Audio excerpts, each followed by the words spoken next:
Hey, hey, welcome to Black Girl, Brown Girl, Squirrel, your go-to spot for women of color that are neurodivergent. We're your hosts, Shai and Alexis, two neurodivergent sister friends just trying to figure it all out. So grab your favorite snack, sit back, relax, and let's squirrel together.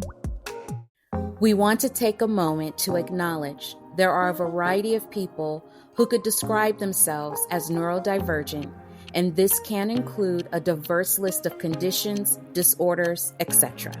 And while our experiences may specifically relate to autism spectrum disorder, ASD, and attention deficit hyperactivity disorder, ADHD, we hope that all our listeners can feel welcome and relate to the shared experience of being neurodivergent in a neurotypical world, because this is our safe space. Okay, All right. Let's get into this PDA communication, because when I was reading this, I was like, I can't think of a list of things that I hate more than these lists, especially that first one. And so I'm very curious about your thoughts on some of this and how do you feel about it and you think about it. So please take it away on the PDA communication style. I'm personally feeling attacked in this episode.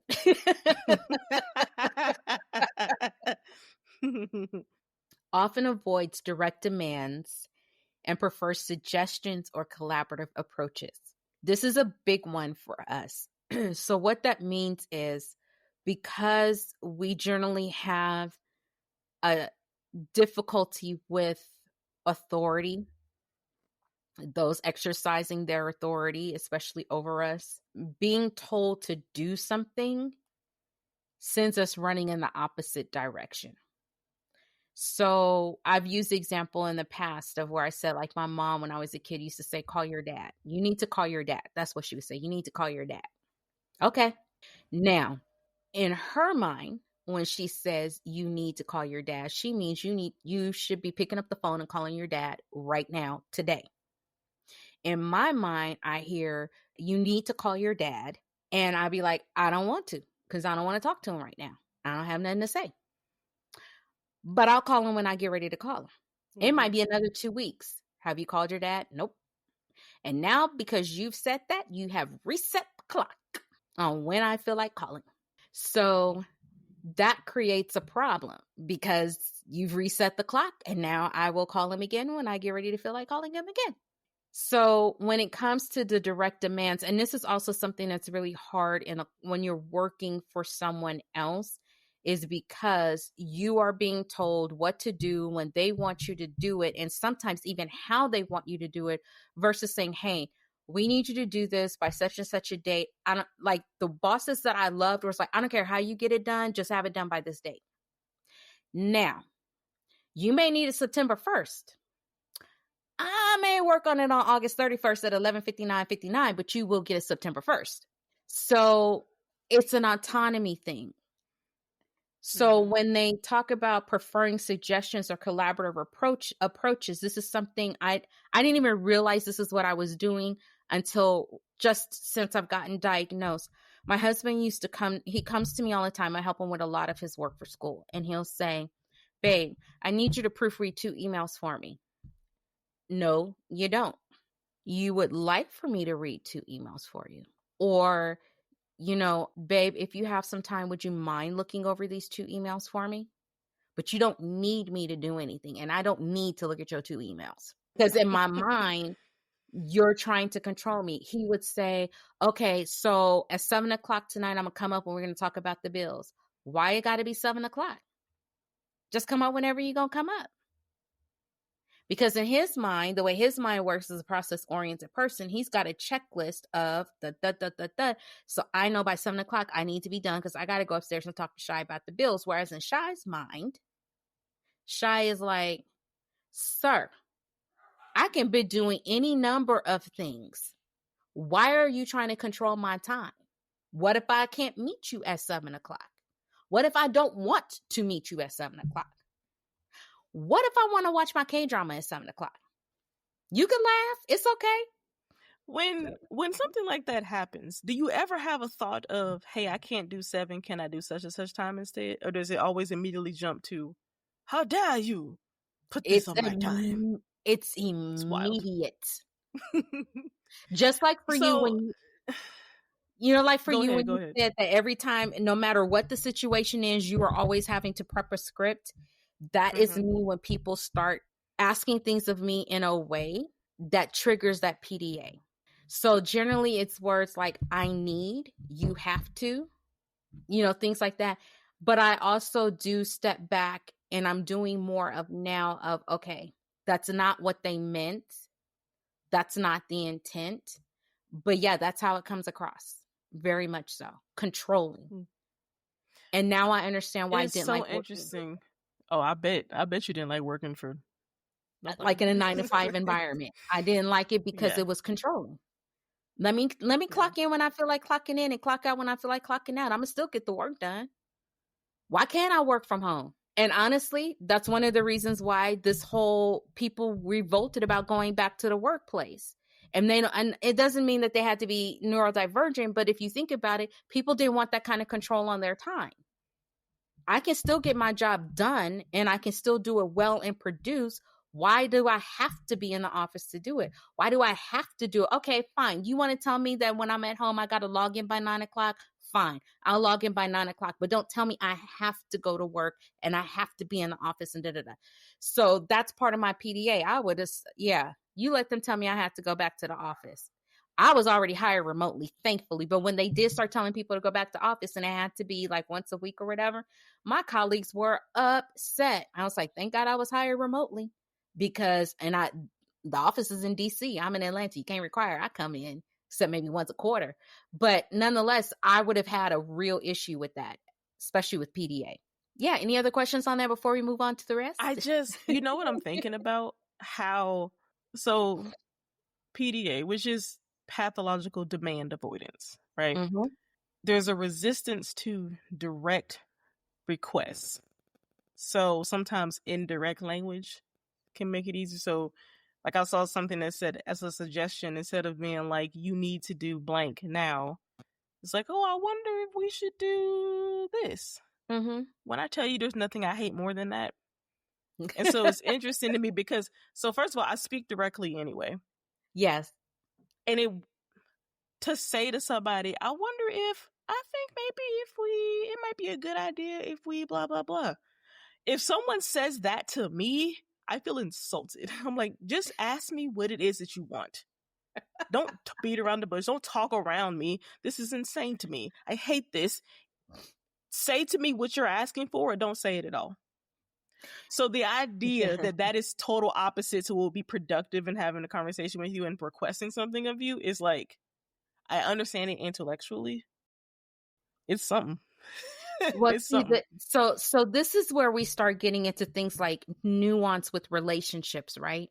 So because we have a relationship and I understand you and you understand me, if you said something that was more direct, I probably would laugh at it because I'd be like, that's Lex, and then be like, whatever, just do it, I probably would not take an offense to it. I probably would not have that whole PDA reaction. Because sure, but let's say we didn't know each other like that. So let's say I'm communicating with somebody at work or communicating with somebody who I'm just now getting to know, and this is the particular communication barrier that we're having. It's not going to go that well. It's not going to go. It's so opposing in ways of communicating. It is, but this is when I would say yes, and that's when we have to decide, are we going to be big adults about this? And just go ahead and do X, Y, and Z. Maybe you're my team lead. Maybe you're my superior in some other way. Maybe you're not. Now, if you were my subordinate, which I hate using those words, but if you were my subordinate and you talk to me in that way, then when we have a one-on-one, then yes, I'm going to ask you, were you okay? Because you said this way. And when you said this, I felt this. So is there another way that perhaps we can approach this? And if you said, no, I'm just a direct person, then I would say, okay, so this is how we're going to work this out. It's okay for you to be direct with me, but when you're working with other people, this is something to keep in mind. because I don't want you not to be able to move ahead in your career because other people are going to misread you. That's not to say I wasn't going to feel some type of way at the initial meeting. That's not to say that I wasn't going to be like, who she thinks she is talking to me like that? But I have learned over the years, I have learned through my communication training and all of these different types of things, behavioral analyst training, all these different types of things, that somebody has to be the bigger adult. So if you have opposing thoughts and opinions, it's okay to say, okay, well, we're thinking about this in different ways. Let's come back to this. Let's table this for right now and come back to this.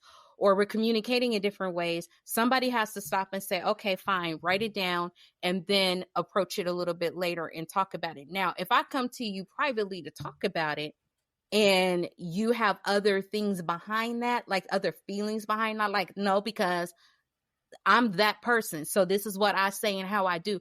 That's completely different than this is my communication style or whatever the case may be. So that's where you have nuances. And I think that's where even those of us that are neurodivergent, while we want the rest of the world to start adapting to us, that's where we also have to look at who we are as individuals and figure out, what do I have to do to make this communication work? Because ultimately I need to get done what I need to get done. I need to go do my job. So if in this, like we talked about one point in time, like we might choose to mask in a situation.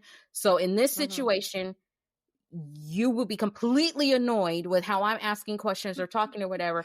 You're going to mask it because you're going to say, okay, and you're going to adjust how you talk. And by saying, okay, Shai, I get all of that. I guess for me, the bottom line is, or the question that I really want the answer to is this, or can you help me to understand this?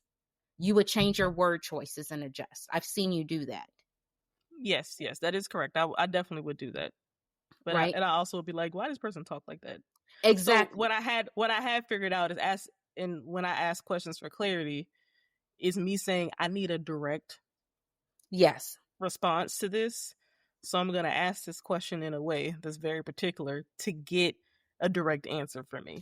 And I've had people that I've worked for that have gotten irritated because I would be questioning, because I'm questioning for clarity, because there's something that didn't connect in my brain that I'm understanding. I'm looking at it and I'm seeing all these different angles and views. And then they're like, okay, bottom line, this is what I want you to do. Do X, Y, and Z. But nope, do X, Y, and Z. Okay. Now I'm going to walk away and but I'm going to do X, Y, and Z, because that ended up being the directive, right? I've had other people that I work for. I love my former boss, Stephanie, and give her a shout out, because Stephanie, she was the one that taught me yes, and she was also the one that taught me those are great ideas. Let's take it one step at a time. Or put that down as the ultimate goal and let's start here. She would also ask me things when she saw I was resistant to something or expressed it. Then it'd be like, you know what? Why don't we try it this way? Or let's do this, and then we can get to that. So she actually helped continue training me and coaching me on how to be a more effective communicator and leader, and how she dealt with me. And I told her, once I got diagnosed, I called her. I was like, girl, how did you manage me with my ADHD just like out of control? But she also had other trainings and things that helped her. So she just adjusted her style, and she could do that. Now, when I put on my neurotypical hat, I can do that more effectively. When I'm in my ADHD, non-neurotypical mode, it can be a little challenging. So makes sense to me. Yeah. And it's the same thing with, in all honesty, with the communication part. When I'm in my neurotypical mode, sometimes I will answer and shut off, and people will look like, what's wrong with you? I'm just answering the question. But you didn't, nope. Because I'm trying not to talk too much. Do you want me to elaborate? And because they're so used to me elaborating, they'll be like, yeah, okay. So it's a weird existence. They talk about using humor, deflection, or masking to manage anxiety around conversation. Very much so. Humor is always a go-to, because if you can say something real but humorous about a situation. I'm the queen of self-deprecation, and I've actually had to work on that because I realized that was also part of my personal insecurities, self-insecurities. So I try not to do self-deprecating anymore, but most of the time humor kind of breaks down barriers. Deflections in conversation, when certain things come up that I'm not necessarily comfortable talking about or feel like I'm not as knowledgeable about. Now, I'm not going to lie to you. I was known as the queen of, I'm trying to find a way to say this that's appropriate. I can clean up an email real good. So what I mean by that is people would come, send an email, and they'd be like, can you put the Shai Boston spin on this? That's the first time I said my name on air, I think. I don't know. But just look at those initials and I'll be like, yep, I could do that. That's what people used to ask me to do. So I would clean that up. And I could also do that, in deflecting in conversations to kind of relieve anxiety. So I was good at talking around things to convince you that I knew what I was talking about. I could deflect. You're trying to understand what that means, huh? Yeah. Okay. I'm trying to think of a topic that I'm not as versed in, but I can convince you I am versed in. It feels to me like if someone was doing this, it would feel like I'm being lied to and manipulated, and I would have a visceral uncomfortableness. That's how you would feel as a person who is autistic. If you're neurotypical, there are ways that I can communicate with you that will have you thoroughly, like for instance, so my book club is reading this book called The Art of Saying No. I could probably sit here having only listened to a part of this on Audible and thoroughly convince you I know exactly everything that this book is about and how to say no. Because I'm drawing on previous experience, I'm drawing on other knowledge. And the way that I say it and how you say it, the tone, the confidence, the this, and that, I can convince you I know everything that book is going to say. I might. I don't know. I haven't finished it yet. That's what we do with neurotypical people. So that's how we start deflecting. So I have literally been asked questions on panels and other things that I'm like, I have no clue and I don't know how to answer this. But I can pull up just enough knowledge. Like they say, a little bit of knowledge in the wrong hands is dangerous. All I need is a mustard seed of knowledge, and I will convince you that I can grow a tree. I have a question. Yep. Why wouldn't the go-to in a situation like that just to be like, I don't know? Because in the neurotypical world, I don't know means that you have no knowledge. That means you're inexperienced. It means that you're ignorant. It means that you have no credibility. So why am I talking to you? That's crazy. You think it sounds exhausting to have to script all the time? That existence sounds exhausting to me. As much as I am a perfectionist and I don't like to be incorrect, I would rather tell you I don't know than to lie. And everything feels like lie to me for several different reasons. But talking around things like that, and I think because I don't maybe necessarily pick up on the tone and all these things that feel like confidence, because I'm only listening to the content of someone's words. If it don't sound like nothing, I get suspicious. Right. If it doesn't sound like it has a lot of substance. Yeah. So I'm like, why you lying but I will like, why are you saying this to me? If you don't know, why you just ain't say you don't know?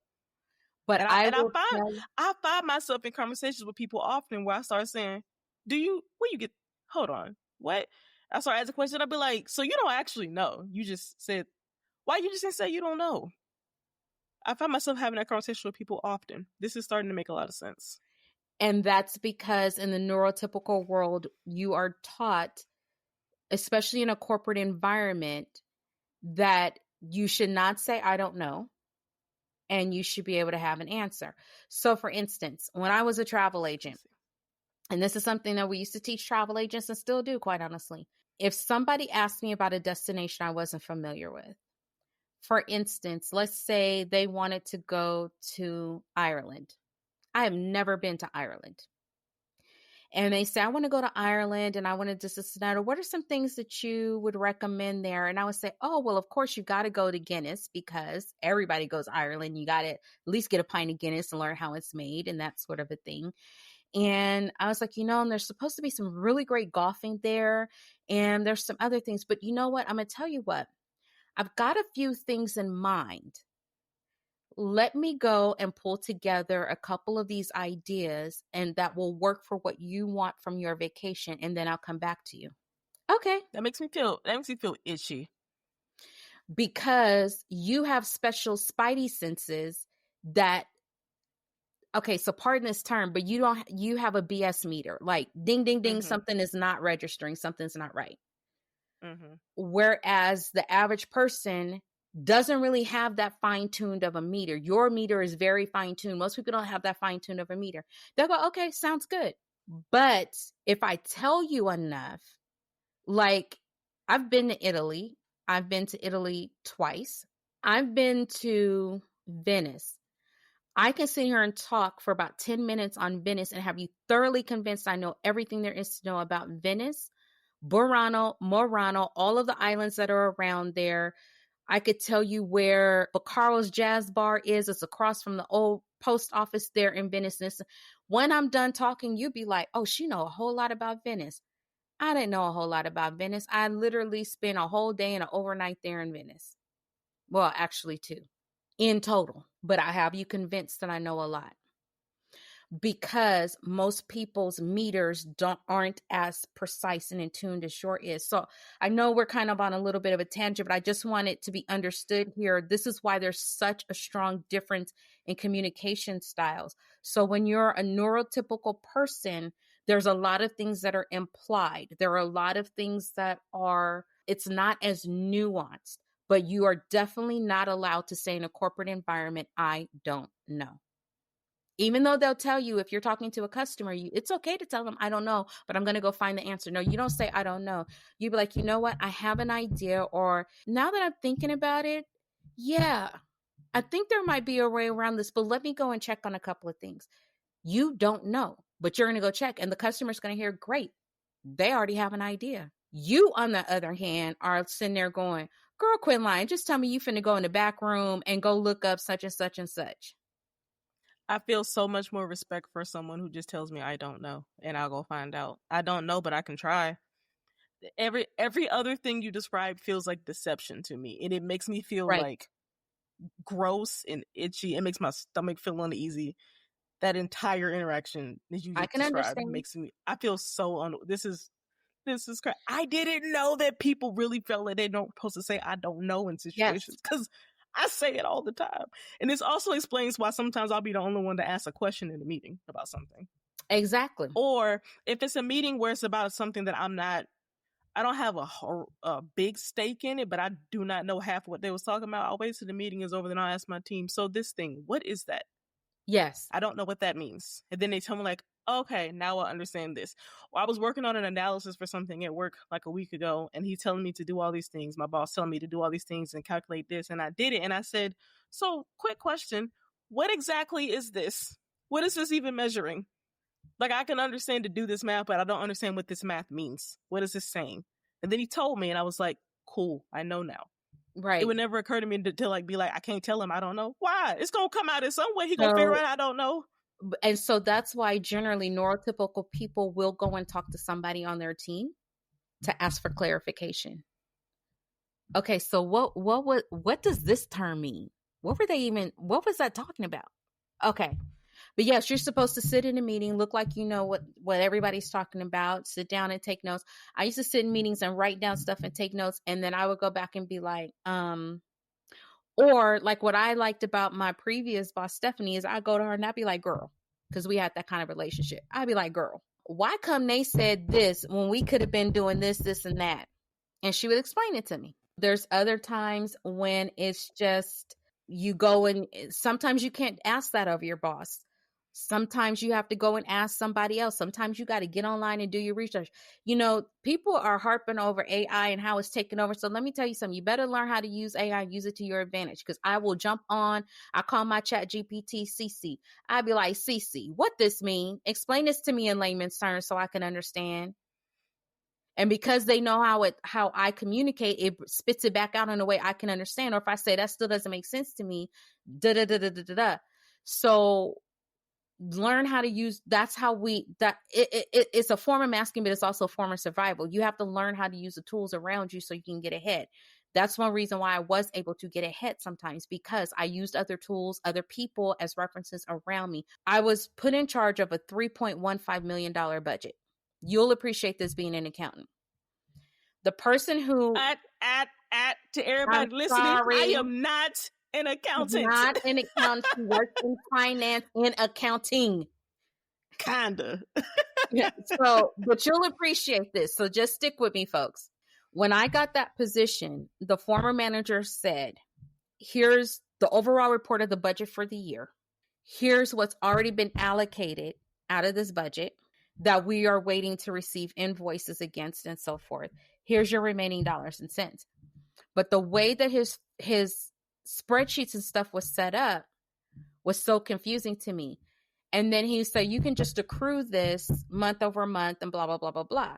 So if I did not receive an invoice for $5,000, I just accrued it each month. Okay. Then all of a sudden at the end of the year, I got all these invoices in, and it did not total what he said was out there. It did not total what I was accruing. Like, I gave my accounting manager nightmares. Her and the accounting director or whatever, complete nightmares. And I know that they were thinking, because I felt it, because I felt like an idiot. Like, okay, well, I'm doing what they said to do. And and every month it was like, okay, you're throwing off the numbers. You did this, you did that. Like, they were so frustrated with me that they literally, my boss sent me to a accounting for managers class. And I said, you will never again have to talk to me about my books. That was kind of like my PDA kicking in. You will never talk to me again about my books, because the books were so off. I told him, I said, he gave me a checkbook without the register. So I don't know what was already spent. I don't know what was out there. I don't know this and that. And there's all this money. Okay. And I'm talking hundreds of thousands of dollars. That next year, those books balanced. Every month, they balanced. I finally understood what it meant to accrue something. I finally understood what it meant when I had to allocate and reallocate. I understood when we had to do budget cuts, I could look at my different line items, because I had did the bookkeeping in high school for our newspaper. So I knew what a journal should look like and how it's not that I couldn't do the math. I do money. I don't do math. So I could do all of that. And when they said, you got to cut your budget by X number of percent, and I can look to see where and all this. So, story for another time. But anyway, even when I left the company, my books were balanced. There was nothing they could say about it, because I was determined I was going to learn this and I have this happen again. But again, it came back to, you can't say what you don't know. How am I going to tell somebody I'm a manager and I don't know how to work out this $3.15 million budget, forecasting and all this kind of stuff? Once I understood it, hey, it was on and popping. That's so unfortunate. I hear that whole story, and I hear how this would have gone better if someone had said from the very beginning, I don't know what this is. Can you explain this to me?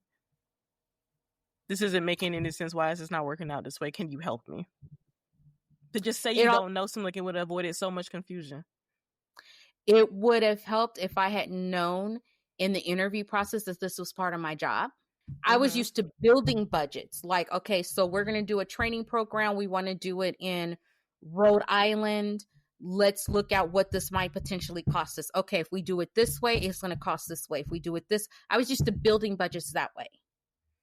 Okay, but my point is, you got there. There was a new thing, and you didn't just say, I don't know how to do this. Right. Because when I went back to the original person, I now know it was it was so confusing to me. And then I was too embarrassed, because you are not supposed to sit up and say, I don't know. What would have been helpful, instead of my accounting manager and her director getting even more upset with me, would have been, let's sit down and walk you through. Let's go over your things each month until you feel comfortable. That would have helped me as well. So it could have gone two ways. I could have reached out and asked for more help, and they could have offered, said like, okay, clearly she doesn't know what she's doing. You know, we got our own things that we're working on. But they felt like, we got our own things we're working on. We've got our own jobs to do. Why can't she get it right? We got to do this for all of our different products. I get that. But I also feel like, again, it could have went both ways. I know now what I didn't know then. And I know now how I could have handled it when I didn't know then. Because if I was smart, I would have went to one of them and said, hey, here's the situation. What I did do was I went to a friend of mine who ended up being my mentor. And I said, okay, I've been in this finance class. I've learned this such an accounting. Would you mind mentoring me through this process? Can I come to you as I'm working on this to make sure I'm doing things right? He said yes. And that's another reason why I was determined to make sure I finally got somebody in my corner that was not going to judge me to help me through it. So thank you, Juan Perdomo, for helping me through that. Well, I feel like we've gone through an appropriate number of tangents now. Is there anything else we'd like to talk about regarding PDA communication? Sorry, my bad. So this ties into everything we just talked about. Strong emotional responses to pressure or expectations. We do have, or at least in my experience, if there's been if somebody has asked something of me, I feel extra pressure to make sure that I do it and I do it well. And like I said, that learning that accounting thing, you are never going to talk to me about this again. On the flip side, if it's when I had to launch training programs or everything, I put a lot of expectation and pressure on me. By this deadline, I have got to create the best program that they've ever seen. I don't care if I got to stay up all night long for 7 days to do it, because I don't want you coming back and talking to me and telling me that you didn't like it. I don't want you sitting up here telling me, or if you told me I have a deadline and I realize that deadline is Wednesday, it's now Monday. Ooh, I got to do everything I can to get it done and still make sure it's perfect. So it gets to you, which means I'm missing some details because I'm not detail oriented as an ADHD person. So I didn't catch all the spelling errors or the grammatical errors, but I produced one bang wang doodle of a presentation and training by Wednesday. Because what you're not going to do is come back and tell me you only got one more day because you didn't do da-da-da-da. You know, PDA is a funny thing because it triggers weird things and it's hard to explain. And here's the other thing too around PDA. The sad part is this affects our daily life. I know I should be doing the laundry. I know I should do the laundry. I'm down to my last couple of pairs of underwear. I know I should be doing the laundry. And then what happens? Well, I'm not going to do it today. I don't feel like doing it today. But you should. I know what I should do, but stop telling. This is the conversation you're having in your head. Stop telling me what I should do. Because there's other things I should be doing, other things I need to be doing, other things I could be doing. So it's not just external, it's also an internal fight. Ooh-wee. That's what I have to say. Wow. Well, after we've dug very deeply into these things with autistic communication, ADHD, and PDA communication, we had also planned to talk about some of the challenges, but I think we've done a pretty good job of covering that throughout our discussion about this. So I guess let's get to rounding this out with some best practices for someone communicating with neurodivergent individuals. There's a few suggestions here, one of them being just respect the processing time of that person. So I know for me, I am an internal processor and it takes me a minute. So I have several friends who they process out loud. They process as they're going, say all kinds of things. Well, for me, that's a lot of, first of all, input. I can't, that's too much. I'm overwhelmed by it.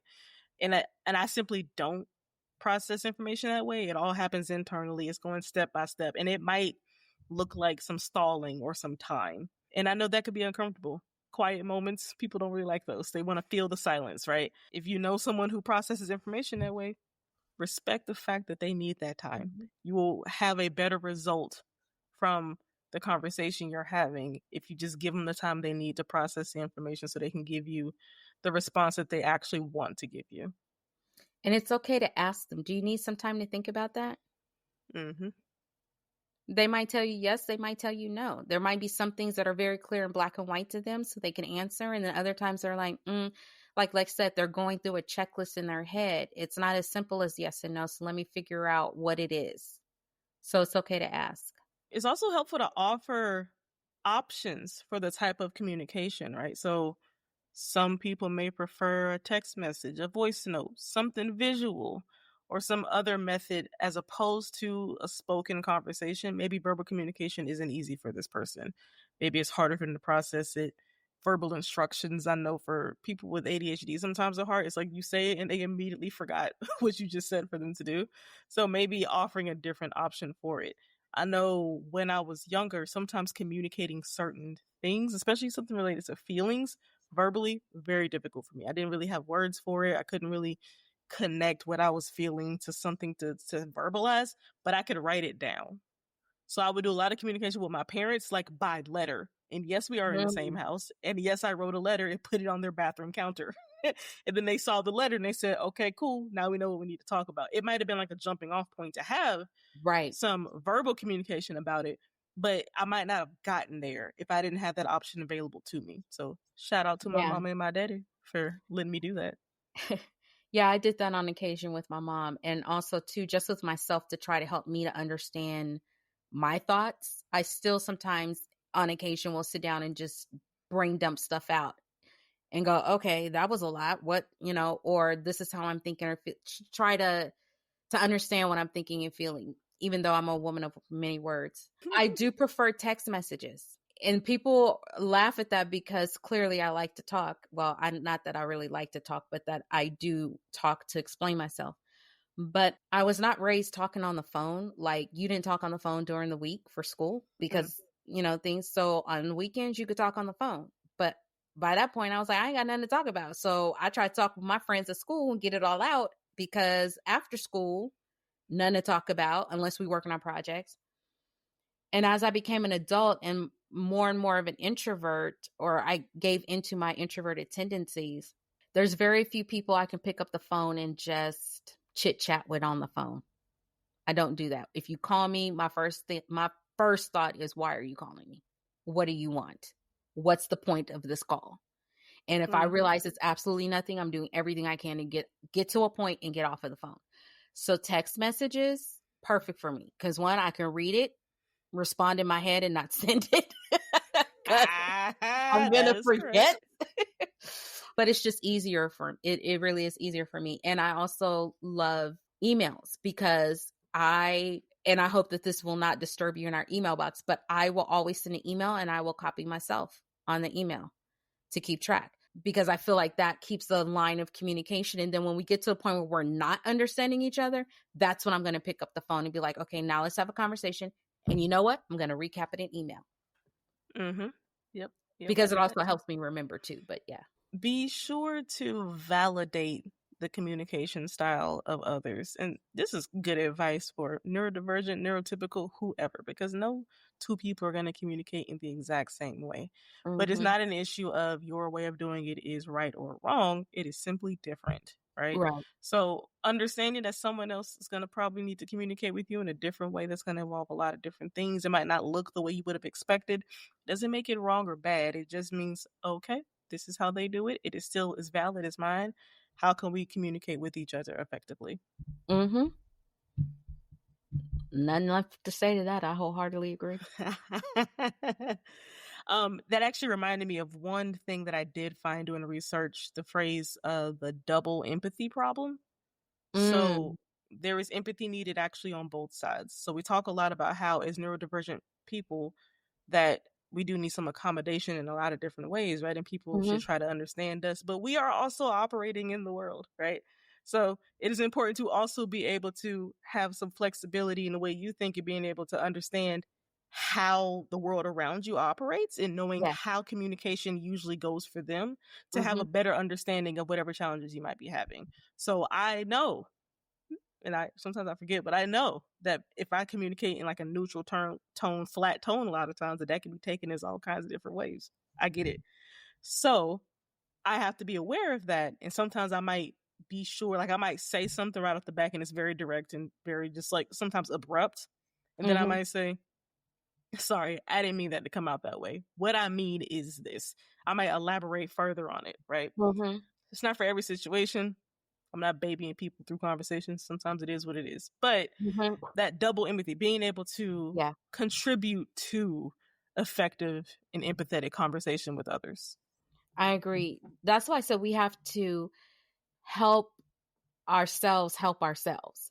So it's not just, yes, we've always had to live in the neurotypical world and try to figure out how to communicate in that way, but because the one thing that I've learned to appreciate is that when it comes to our brains, I know this is going to sound really strange. Nobody knows what's going on in our head. No. Right. And it's the weirdest thing, because neurotypically thinking, that's not something you give thought to. It's just not. I'm on the neurodivergent side of things now, and I get it. And I'm like, nobody knows what's going on in my head. Like, I had that conversation with my mom. Well, Mom, when you say this is how it makes me feel. And she was like, I realized that it made you feel some type of way. I didn't know it made you feel that way or that strongly. And I'm like, yeah, because this is how my mind processes those words or that sentiment, right? So we do have to make accommodations for our neurotypical folks, like we would like for them to make accommodations for us. And so that means trying to understand that. It's one thing I appreciate about you. Like, even in our earlier conversation, you was like, so what would that conversation have sounded like if it had gone this way? You know, so that's what we should be trying to do, or help somebody understand how we communicate and say, you know, I appreciate you asking it that way because of this. I do it with other people. I'll tell them sometimes, I don't know how to say this except for how it's in my head right now. So that way I'm trying to break down the barrier of you're instantly going to put up a wall or something because of how I'm saying this, but I'm letting you know, right now it's not coming to me how else to think it. Normally I'm quick on my feet like that. Sometimes I'm not. And I'm like, I don't know how else to say it. So why is you acting like that? Whereas other times I was like, now that was an interesting response. Can you elaborate on your thoughts behind why you responded that way? Sometimes it don't come that way. Yeah. And again, we're not saying that by you being able to have empathy for the other side that you're inherently having to change the way you communicate. It is simply a way of increasing your understanding of others. Mm-hmm. Yep. Minimizing sensory overload for others. So some people, some neurodivergent individuals might struggle with too much background noise or bright lights or just too much overlapping, multiple conversations happening at one time. So if you know that might be the case for someone that you are close to or someone that you're working with, what can you do to minimize that? Is it as easy as suggesting, hey, you want to maybe go into this room so we can talk about this? Because it's like a lot of noise happening here. If you're in a situation where you can't, turn off that big light, man. That big light is a lot. It's so bright. Turn it down if possible. You know, just whatever can be reasonably done to make the communication, again, more effective. Or just easier sometimes. Just plain old easier. And again, help yourself to help yourself. If you're finding that you're having sensory overload, ask somebody or ask the person you're talking with or whomever, you know, would you mind if we stepped over here? Or I can't really hear you right now because of some other, you know, this conversation over here is a little distracting. Like, we used to have some people that talked really loud on our floor. So if there were certain meetings where I know I really needed to pay attention or listen to, I went and tried to get a conference room. Or I tried to put on a headset for my phone so I can really hear what they were saying. So it's okay to ask for that. So again, you're trying to help the other people to help you. And that's only going to make things better for you and help them to be more open to working with you in the way that you need. Lastly, use visual aids and written instructions. Again, that ties back to offering multiple communication options. So if just saying it is not going to work, what other options can you explore? Visual schedules, written notes, checklists, something that can help trigger the person's brain that maybe something needs to be done or responded to or whatever in a way that's more effective than just saying it to them. Because again, if they're going to forget it as soon as you say it to them, you're just wasting your words. Let's work smarter, not harder. And be patient and be flexible. Neurodivergent communication doesn't always fit conventional, typical expectations, right? So understanding and flexibility can help make these connections to flourish more, can help to build stronger relationships with others. And relationships, I use that word in a very general sense. You might need to build a strong relationship platonically, romantically, in a professional setting, whatever the case may be, right? You're trying to build connections. So having these suggestions under your belt to remember can help you. Yep. And we will also strive to be patient and flexible with others who are not neurodivergent, because for many of them, they have not realized that for years they've been communicating with someone who is neurodivergent, just like you may not have realized that you yourself are neurodivergent and that you have been communicating or coming across in different ways. You know, why did you need to create a checklist? Doesn't everybody create a checklist? No, they don't. Why do I have 5011 post-it notes around my computer? Which I don't, honestly. But there was a time when I did. Other people didn't. So when we have patience and flexibility, we get it back. What we are asking of others, we should be willing to give of others when it comes to working with us. If you compare it to the concept of neurodiversity as a whole, we're all existing together. We're coexisting with all of our neurological differences, developmental differences. And so if we want to coexist peacefully, we're going to need to be able to have some consideration on all fronts. Yep. I agree. This was a good conversation. Thank you for my therapy session. Listen, we talked a lot. This was interesting, and I can't wait to see how our editor is able to get this down to a conversation that is a reasonable time, and it also is still concise and makes sense. So I thank her so very much for her being able to do that. Thank you in advance, Peyton. And I'm sure I will have driven her crazy because our podcast editor is also autistic. So I'm pretty sure I will have driven her crazy on this episode. But you know, that's the other thing. And let me say thank you to you, Lex, because I know that I say thanks a lot and everything, but the grace that you allow, you know, when we are talking, even just in life in general, but, you know, during the recording, that's why this works, is because there are people like there that are like me. There's people out there like you. And then they're sitting there going, oh, and these two are actually working. Yeah, because we allow each other grace and we respect each other's spaces and where we come from in the brains. And so maybe some of what was said today won't make it into the conversation, and that's okay too. But the point is making sure that you got what was most helpful and useful to you. And as always, we'd love to hear from you, hear your stories, your thoughts and things. So don't hesitate to post any comments and thoughts on our various pages, or even emailing us at bgbgsquirrel@gmail.com. Yes, we will answer you. We're real people, as you can tell. So it'll probably be me. Please email me. I want to see it. Yeah, because Lex handles that. I'm like, So it's all good. Well, with that being said, I'm going to tuck my tail between my legs and go off and lick my wounds. I'm going to go eat. I'm so hungry. I'm going to eat. I'm like, I got a spanking today. This episode was pretty much all about me. Anyway. Yeah, I'm going to go grab something to eat too. But you take care, Lex, and I look forward to chatting with you next week. Yes. Okay. Bye. All right. Bye. Thanks for hanging out with us today. We'd love to hear from you. If you have any questions or topics you'd like for us to cover in our podcast, please don't hesitate to let us know. You can send us a message on our fan page at fanlist.com/BGBG Squirrel. That's fanlist.com/BGBG Squirrel.